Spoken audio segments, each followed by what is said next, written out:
सुहेल अजीमाबादी का अफसाना चौकीदार। रात को जब गांव के सब छोटे बड़े चैन की मीठी नींद सोते तो रामलाल चौकीदार कंधे पर अपनी पुरानी लाठी लेकर झोंपड़े से बाहर निकल आता और गांव की अंधेरी गलियों में फिरा करता कि कहीं कोई चोर तो नहीं। थोड़ी थोड़ी देर पर वो चिल्ला उठता, जाग के सोना। उसकी आवाज़ बड़ी डरावनी थी। कभी कभी रात को उसकी आवाज़ सुनकर बच्चे माँ से लिपट जाया करते थे। कभी उसकी आवाज़ से किसी की नींद उचट जाती तो उसको गुस्सा आता कि हर रात यूं ही चीखता है, ना चोर का साया, खामखा नींद खराब करता है। गांव के किनारे मिट्टी और भूस का एक झोपड़ा था। यही रामलाल चौकीदार का घर था। घर में 8 साल की एक यतीम पोती थी और बिस्मिल्ला का नाम 20 साल से गांव में चौकीदारी करता था। 6 रुपया महीना मिलता था, यही उसका सब कुछ था और इसी में वो खुश था।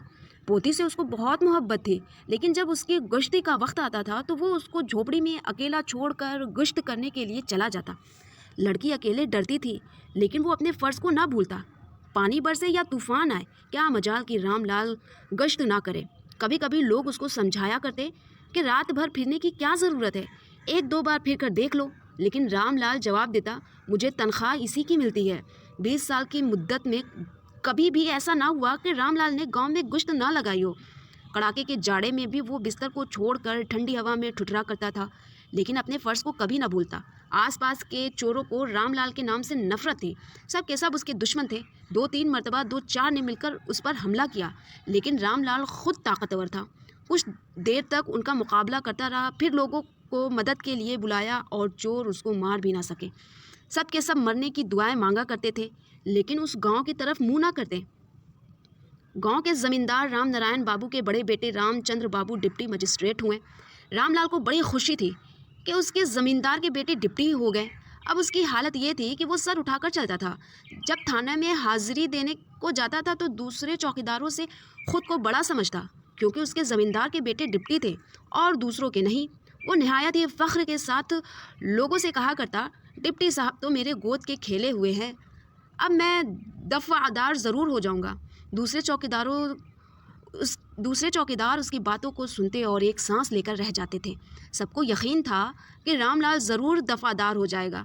डिप्टी साहब दुर्गा पूजा की छुट्टी में घर आए। रामलाल ने अपनी वर्दी निकाली और पहनकर सीधा ड्योढ़ी पर पहुंचा। डिप्टी साहब घर में थे। रामलाल बाहर बैठा रहा।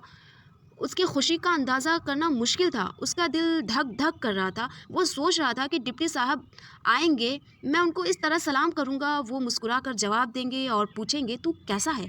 मैं कहूँगा सरकार की कृपा है। डिप्टी साहब हंस देंगे। रामलाल इस ख्याल ही से खुश हो गया जैसे उसको बहुत बड़ी दौलत मिल गई। बड़े की मेहरबानी के साथ एक हंसी ही गरीब के लिए बहुत बड़ी दौलत है। रामलाल इन्हीं ख्यालों में बैठा रहा और घंटों गुजर गए। टपुआरी साहब ने कहा, अरे वो अभी थके आए हैं, सो गए होंगे। रामलाल बोला, जब वो सोकर उठेंगे तो तभी मैं जाऊंगा। आ गया हूँ तो बगैर हाजिरी दिए कैसे जाऊँ। टपुआरी जी अपने कामों में लग गए और रामलाल अपने ख्याल में मस्त बैठा रहा। सुबह के वक्त आया था, शाम होने को आई तो डिप्टी साहब घर से बाहर आए। रामलाल ने झुककर सलाम किया। डिप्टी साहब ने कोई जवाब न दिया। वो एक मामूली चौकीदार के सलाम का जवाब कैसे देते। वो समझे कि शायद कुछ इनाम मांगने आया है। रामलाल खड़ा ही रहा कि शायद वो कुछ बोले, लेकिन डिप्टी साहब ने उसकी तरफ देखा तक नहीं और अपने चंद रिश्तेदारों के साथ बातें करने लगे। रामलाल इस उम्मीद में बैठा रहा कि अब उनकी बात ख़त्म होगी और डिप्टी साहब मेरी तरफ देखेंगे और बातें करेंगे।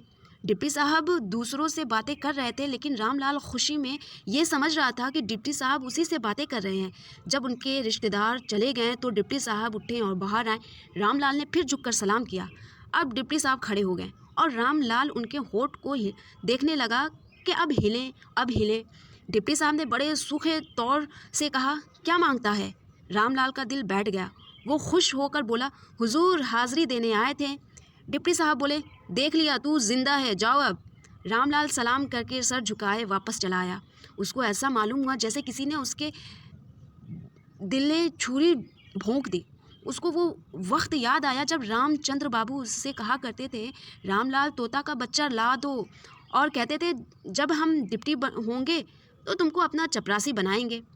उसकी आंखें डबडबा आई। उसके दिल में उसके सिवा और कोई आरजू ना थी। डिप्टी साहब उससे मुस्कुरा कर एक जुमला कह दें, लेकिन वो ये समझा कि उसमें मेरी ही कोई ख़ता है। मालूम होता है कि किसी ने शिकायत कर दी है कि रामलाल गश्त नहीं करता।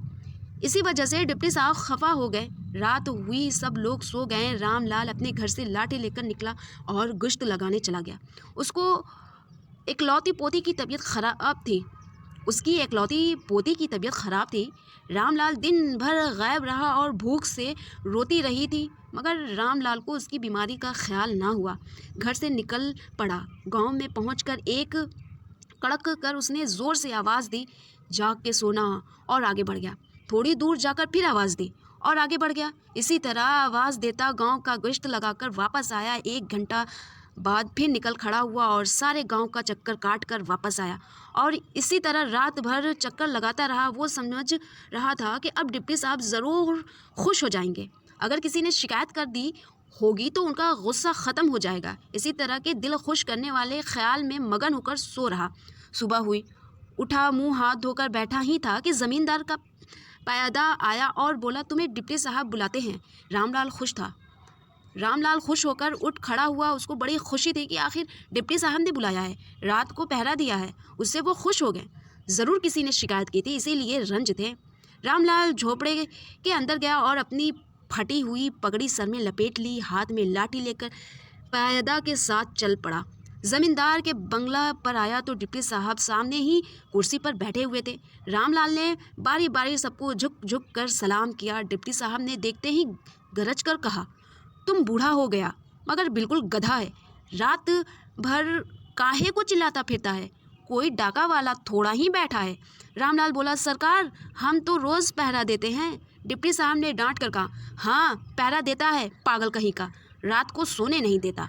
खबरदार जो आज से आवाज़ सुनी घर में सोया क्यों नहीं रहता। रामलाल सर झुकाए घर चला गया। उसका दिल बहुत कड़ा हुआ था, फिर भी अपने कामों में लगा रहा। गरीब को काम से कब छुट्टी होती है। उस रात से रामलाल ने गांव में घूमना बंद कर दिया। किसी ने उसकी आवाज़ ना सुनी। होने वाली बात 2-4 दिनों के अंदर ही डिप्टी साहब के घर में चोरी हो गई। सुबह को रामलाल उठा तो उसको मालूम हुआ, जाने ही की फिक्र में था कि ज़मींदार का पायदा आया और बोला, डिप्टी साहब बुला रहे हैं। रामलाल उसके साथ चला गया। डर रहा था, और गरीब डरता कैसे नहीं। जब पहरा देता था तो बात सुननी पड़ती थी, और अब डिप्टी साहब को ये थोड़ी याद रहेगा कि उन्होंने पहरा देने को मना कर दिया था। इसी ख्याल में उलझा हुआ रामलाल बंगला पहुंचा। डिप्टी साहब कुर्सी पर बैठे हुए थे और उनकी आंखों से चिंगारियां निकल रही थी। देखते ही गरीब पर झपट पड़े और जितनी गालियां दे सकते थे वो दिए। वो 2-4 थप्पड़ भी जो बूढ़े रामलाल के किस्मत में लिखे थे मिल गए। थानेदार आया, चोरी की रिपोर्ट लिखाई गई और वो चला गया। डिप्टी साहब रामलाल की जितनी शिकायतें कर सकते थे ख़त्म कर दिए। नतीजा और तो कुछ ना निकला, अलबत्ता रामलाल की नौकरी जाती रही और उसकी चोरी रोज़ की बात हो गई। ये कहानी बहुत पुरानी है। अब ना रामलाल है और ना डिप्टी साहब, मगर इस कहानी को लोग अब भी दोहराया करते हैं।